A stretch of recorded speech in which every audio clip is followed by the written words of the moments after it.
Good morning students, have a nice day.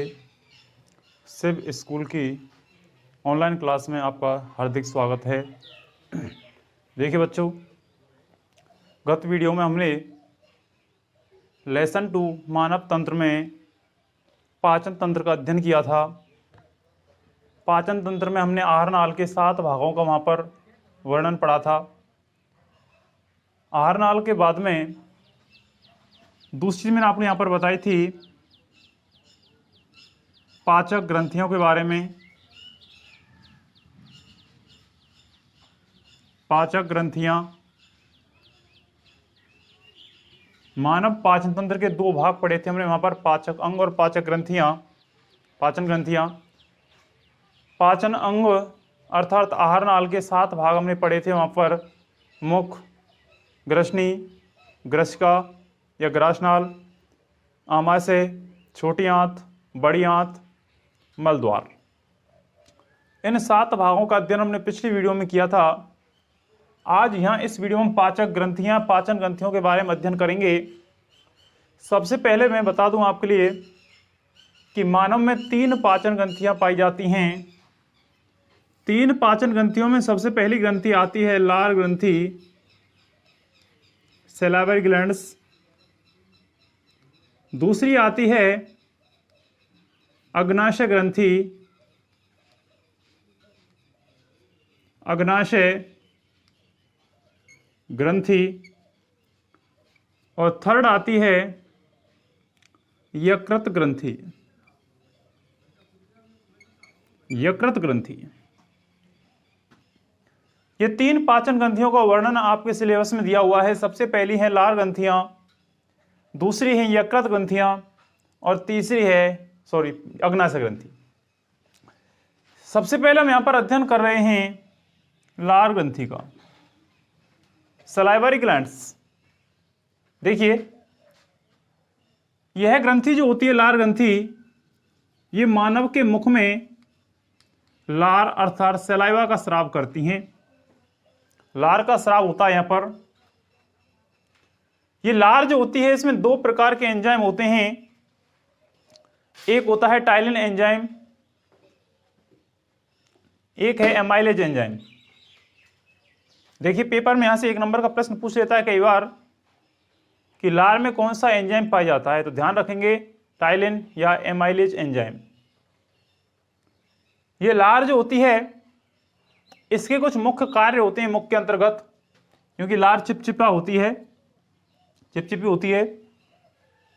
यह भोजन को लसलसा बनाती है,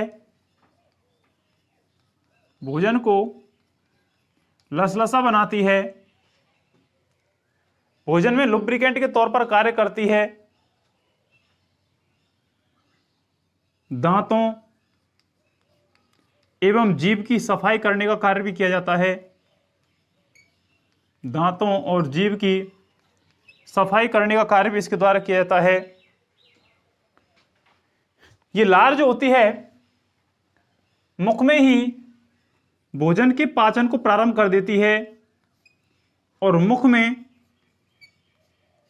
भोजन के स्टार्च का पाचन होता है। स्टार्च का पाचन प्रारंभ हो जाता है यहां पर मुख में लार के द्वारा। मानव में 3 प्रमुख लार ग्रंथियां पाई जाती हैं। मानव में 3 प्रमुख लार ग्रंथियां होती हैं। पहली होती है कर्णपूर्व ग्रंथि, कर्णपूर्व ग्रंथि। दूसरी होती है अधोजंभ ग्रंथि, अधोजंभ ग्रंथि। और थर्ड होती है अधोजीवा ग्रंथि, अधोजिह्वा ग्रंथि। पहली है बच्चों कर्णपूर्व ग्रंथि, जिसे पैरोटिड ग्लैंड्स भी कहते हैं। अधोजंभ ग्रंथि, इसका दूसरा नाम है अचुंबकीय ग्रंथि। अब चिबुकीय ग्रंथि और एक लास्ट है अधोजीवा ग्रंथि, सबलिंगुअल ग्लैंड्स। बात यह आती है कि जो तीनों ग्रंथियां हैं कर्णपूर्व ग्रंथि, अधोजंभ ग्रंथि, अधोजीवा ग्रंथि, इन तीनों के द्वारा लार का स्राव किया जाता है। कर्णपूर्व जो ग्रंथि होती है गालों में पाई जाती है। कहां पाई जाती है? गालों में पाई जाती है। यह सीरमी तरल का स्राव करती है। सीरमी तरल का स्राव करती है। ध्यान रखें, कर्णपूर्व ग्रंथि कहां पाई जाती है? गालों में पाई जाती है और सीरमी तरल का स्राव करती है। दूसरी है अधोजंब ग्रंथि। अधोजंब ग्रंथि जो होती है इससे भी तरल श्लेष्मा का स्राव होता है। तरल श्लेष्मा का स्राव होता है। एक है अधोजीवा ग्रंथि जो जीव के नीचे पाई जाती है। कहां पाई जाती है? जीव के नीचे पाई जाती है और यह भी तरल श्लेष्मा का स्राव करती है। दोबारा सुने, मानव में 3 प्रमुख लार ग्रंथियां पाई जाती हैं। पहली है कर्णपूर्व ग्रंथि, दूसरी है अधोजंब ग्रंथि या अवचिबकुय ग्रंथि, और तीसरी है अधोजीवा ग्रंथि। फर्स्ट अध्ययन करें हम कर्णपूर्व ग्रंथि का, तो कर्णपूर्व ग्रंथि गालों में पाई जाती है और इसके द्वारा सीरमी तरल पदार्थ का स्राव किया जाता है। एक है अधोजंब ग्रंथि। अधोजंब ग्रंथि को अवचिबकुय ग्रंथि भी कहते हैं और इसके द्वारा तरल श्लेष्मा का स्राव होता है। एक है अधोजीव ग्रंथि, सबलिंगुअल ग्लैंड्स, ये जीव के नीचे पाई जाती है और इसके द्वारा भी तरल श्लेष्मा का स्राव किया जाता है। ये सारी श्लेष्मा जो होती है, लार जो होती है, तरल श्लेष्मा जो है, तरल सीरमी जो है, ये सब मिलकर के भोजन को लसलसा बनाते हैं, मुंह की सफाई करने का कार्य करते हैं। साथ में ही भोजन में के जो कण होते हैं उनमें से स्टार्च का पाचन प्रारंभ करते हैं। तो भोजन में स्टार्च का पाचन मुख के अंतर्गत ही प्रारंभ हो जाता है। इसके बाद दूसरी ग्रंथि आती है इसमें, अग्नाशय ग्रंथि। अग्नाशय ग्रंथि, देखिए चित्र बना रहा हूं मैं आपके सामने।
ध्यान से देखते रहें। ये ऊपर वाली यकृत ग्रंथि है, ये पित्ताशय है, पित्ताशय, ये आमाशय है,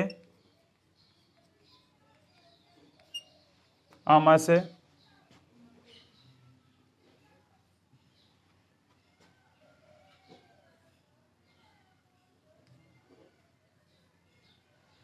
आमाशय है, ये अग्नाशय ग्रंथि है। अग्नाशय ग्रंथि, और इसमें कुछ संवर्णी पेशियां पाई जाती हैं। देखिए, मानव की जो अग्नाशय ग्रंथि का अपन जो यहां पर अध्ययन कर रहे हैं, ये अग्नाशय ग्रंथि को मिश्रित ग्रंथि कहा जाता है। ध्यान सुनो, यहां पर प्रश्न आता है पेपर में कि अग्नाशय ग्रंथि को मिश्रित ग्रंथि क्यों कहा जाता है। तो ध्यान सुने कि अग्नाशय ग्रंथि को मिश्रित ग्रंथि क्यों कह रहे हैं यहां पर अपन, कि देखिए अग्नाशय ग्रंथि के द्वारा 2 हार्मोन्स का स्राव होता है। एक तो होती हैं इंसुलिन हार्मोन, इंसुलिन हार्मोन, और एक होता है ग्लूकागोन हार्मोन, ग्लूकागोन हार्मोन।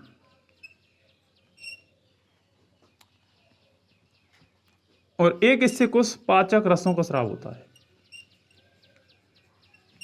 देखिए, अग्नाशय ग्रंथि से दो हार्मोन्स निकलते हैं, इंसुलिन हार्मोन और ग्लूकागोन हार्मोन्स, और एक तरफ इससे पाचक रस निकलते हैं। अर्थात एक तो कार्य करती है अंतःस्रावी के रूप में, अंतःस्रावी ग्रंथि के रूप में, और एक कार्य करती है बाह्य स्रावी ग्रंथि के रूप में। देखिए, अंतःस्रावी ग्रंथियां वे ग्रंथियां होती हैं, आगे आएंगी इस पाठ में। अंतःस्रावी ग्रंथियां उन ग्रंथियों को कहते हैं जो अपने रसायनों को, अपने स्रावों को, अपने हार्मोन्सों को बिना नलिका की सहायता से सीधे ही रुधिर में छोड़ देती हैं। उन्हें क्या कहते हैं? अंतःस्रावी ग्रंथियां कहा जाता है। तो ये अंतःस्रावी ग्रंथि के रूप में दो अंतःस्रावी हार्मोन्स का स्राव करती हैं, और वो दो अंतःस्रावी हार्मोन्स हैं इंसुलिन और ग्लूकागोन। इंसुलिन और ग्लूकागोन जो होते हैं, दोनों मिलकर के शरीर में या रक्त में शर्करा की मात्रा को नियंत्रित करते हैं। रक्त शर्करा की मात्रा को क्या करते हैं? नियंत्रित करते हैं। जबकि बाह्यस्रावी के रूप में, बहिस्रावी के रूप में इसके द्वारा कुछ पाचक रसों का स्राव किया जाता है, और ये पाचक रस भोजन के पाचन में सहायता करते हैं। ये पाचक रस जो होते हैं भोजन के पाचन में क्या करते हैं? सहायता करते हैं। तो ये अंतःस्रावी ग्रंथि के रूप में भी कार्य करती है, बहिस्रावी ग्रंथि के रूप में भी कार्य करती है।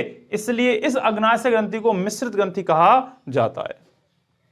इस ग्रंथि से कुछ हार्मोन्स निकलते हैं, जैसे कि एमाइलेज है, ट्रिप्सिन है, काइमोट्रिप्सिन है, कार्बोक्सीपेप्टाइडेज है, लाइपेज है, न्यूक्लियेज है। ये एंजाइम्स जो होते हैं ये भोजन के पाचन में सहायता करते हैं। स्टार्च को माल्टोज में बदलते हैं, प्रोटीन को पेप्टाइड्स में बदलते हैं। प्रोटीन, पेप्टाइड, अमीनो अम्ल इन सब के पाचन में सहायक होते हैं। वसा को मोनोग्लिसराइड में बदलने कार्य करते हैं, वसीय अम्लों में बदलने कार्य करते हैं। वसा को साथ में ही डीएनए और आरएनए को न्यूक्लियोटाइडेज में बदलने कार्य करते हैं। दोबारा सुने, अग्नाशय ग्रंथि को मिश्रित ग्रंथि कहा जाता है क्योंकि यह अंतःस्रावी ग्रंथि के रूप में इंसुलिन और ग्लूकागोन हार्मोन्स का स्राव करती है।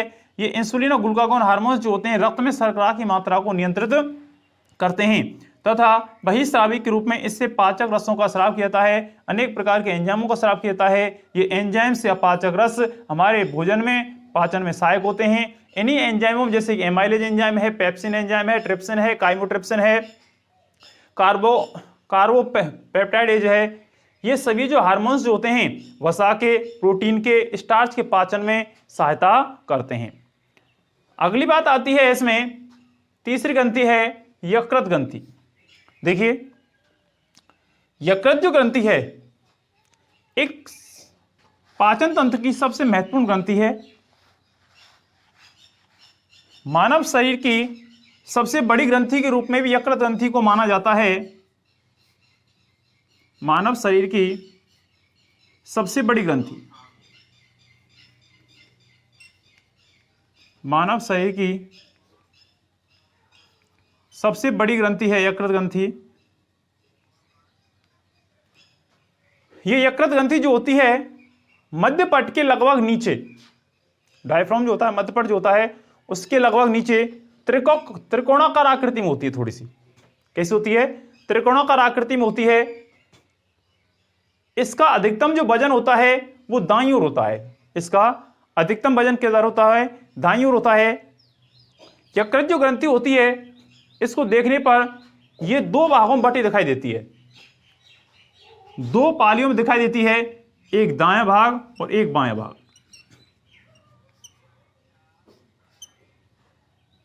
कितने भागों में दिखाई देती है? दो भागों में, दायां भाग और बायां भाग की ओर दिखाई देती है। अर्थात दो पालियां दिखाई देती हैं सामने से देखने पर, दाईं पाली और बाईं पाली। अग्र सतह से तल की तरफ देखने पर दो अतिरिक्त पालियां और दिखाई देती हैं। इसमें करीब 1 लाख छोटी इकाइयां पाई जाती हैं। 1 लाख छोटी इकाइयां पाई जाती हैं और इन छोटी इकाइयों को यकृत पालिकाएं कहते हैं। 1 लाख छोटी षटकोणीय इकाइयां पाई जाती हैं जिन्हें हम यकृत पालिकाएं कहते हैं। क्या कहते हैं?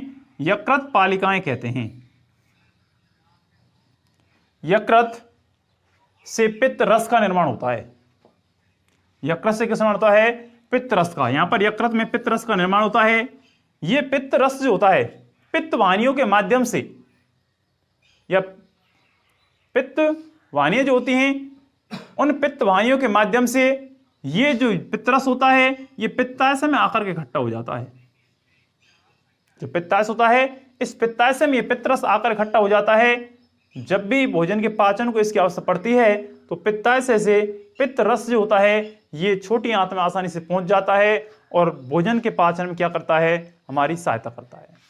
यकृत जो होता है, इस यकृत से निकलने वाले एंजाइम्स जैसे कि maltase, lactase, sucrase, lipase, न्यूक्लिजेज, dipeptidase, ये समस्त जो एंजाइम होते हैं ये माल्टोज, लैक्टोज, सुक्रोज, वसा, न्यूक्लिक अम्ल, डाइपेप्टाइडेज आदि के पाचन में क्या करते हैं, सहायता करते हैं, अर्थात इन्हें सरल अणुओं में तोड़ने का कार्य करते हैं। दोबारा सुन लें, यकृत ग्रंथि मानव शरीर की सबसे महत्वपूर्ण और सबसे बड़ी ग्रंथि है। यकृत ग्रंथि मध्य पट के नीचे लगभग त्रिकोणाकार आकृति की होती है। यकृत ग्रंथि को सामने से देखने पर दो पालियों में विभक्त नजर आती है, दाईं पाली और बाईं पाली। यकृत में इसके अतिरिक्त यकृत में 1 लाख छोटी षटकोणीय इकाइयां पाई जाती हैं। इन 1 लाख छोटी षटकोणीय इकाइयों को यकृत पालिकाएं कहते हैं। यकृत से पित्त रस का निर्माण होता है। यकृत से पित्त रस का निर्माण होता है। यह पित्त रस पित्त वाहिनी उपतंत्र के द्वारा पित्ताशय में आकर इकट्ठा होता है। जब भी भोजन के पाचन के लिए सहायता पड़ती है इसकी, तो पित्ताशय से पित्त रस को छोटी आंत में पहुंचा दिया जाता है और वहां पर ये एंजाइम्स जो होते हैं माल्टेज, लैक्टेज, सुक्रेज, लाइपेज, ये समस्त जो एंजाइम होते हैं ये भोजन के पाचन में हमारी वहां पर सहायता करते हैं। तो ये थे आपकी 3 प्रकार की पाचक ग्रंथियां, लार ग्रंथि है, अग्नाशय ग्रंथि है, यकृत ग्रंथि है। इन समस्त ग्रंथियों के बाद इसमें जो बात आती है वो आती है भोजन के पाचन की, डाइजेशन ऑफ फूड।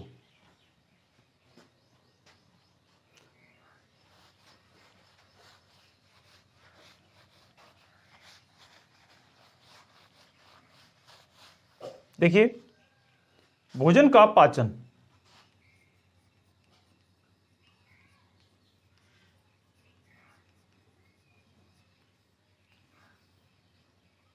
भोजन का पाचन, देखिए हमारे शरीर में भोजन का पाचन कई प्रकार की यांत्रिक और रासायनिक क्रियाओं के माध्यम से होता है। हमारे शरीर में भोजन का पाचन कई प्रकार की यांत्रिक और रासायनिक क्रियाओं के माध्यम से होता है। मानव में आहार नाल के 7 भाग जो मैंने आपको पढ़ाए थे और 3 प्रकार की पाचक ग्रंथियां पढ़ाई थी। इन सभी में अलग अलग प्रकार के एंजाइमों का, रासायनिक पदार्थों का स्राव होता है। इन एंजाइम्सों और रासायनिक पदार्थों की क्रिया भोजन पर होती है, जिससे भोजन के जटिल अणु टूट करके सरल अणुओं में विभक्त हो जाते हैं और भोजन का आसानी से पाचन हो जाता है। भोजन के कुछ पोषक तत्वों का शरीर में आसानी से अवशोषण कर लिया जाता है।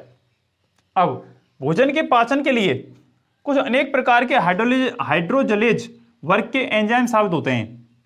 जैसे कि सबसे पहले आते हैं कार्बोहाइड्रेट पाचक। कार्बोहाइड्रेट पाचक एंजाइम, देखिए कार्बोहाइड्रेट पाचक एंजाइम्स कौन कौन से, जैसे कि एमाइलेज है,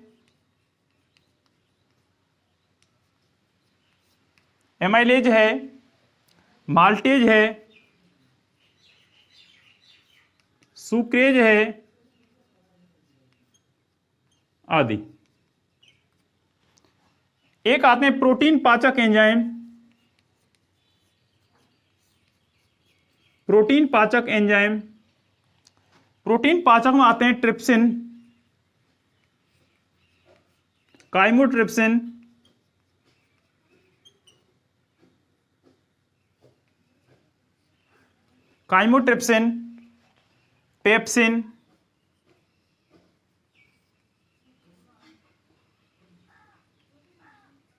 आदि। एक हैं वसा पाचक एंजाइम। वसा पाचक एंजाइम में आते हैं लाइपेज एंजाइम। एक आते हैं न्यूक्लियेज एंजाइम।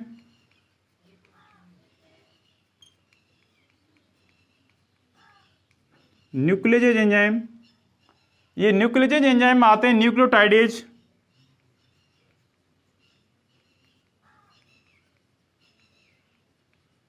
न्यूक्लियोटाइडेज और न्यूक्लियोजेज। देखिए, भोजन में कार्बोहाइड्रेट, प्रोटीन, वसा, लिपिड, विटामिन्स, अनेक प्रकार के पोषक तत्व होते हैं और इनके पाचन के लिए अलग अलग एंजाइम्स इन पर कार्य करते हैं।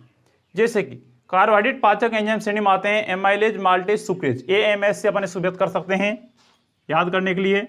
AMS, amylase A, maltase M, sucrase S, amylase. एक है प्रोटीन पाचक एंजाइम जिसमें आते हैं ट्रिप्सिन, काइमोट्रिप्सिन, पेप्सिन। इसको अपन TKP से व्यक्त कर सकते हैं। ट्रिप्सिन T, काइमोट्रिप्सिन K और पेप्सिन P।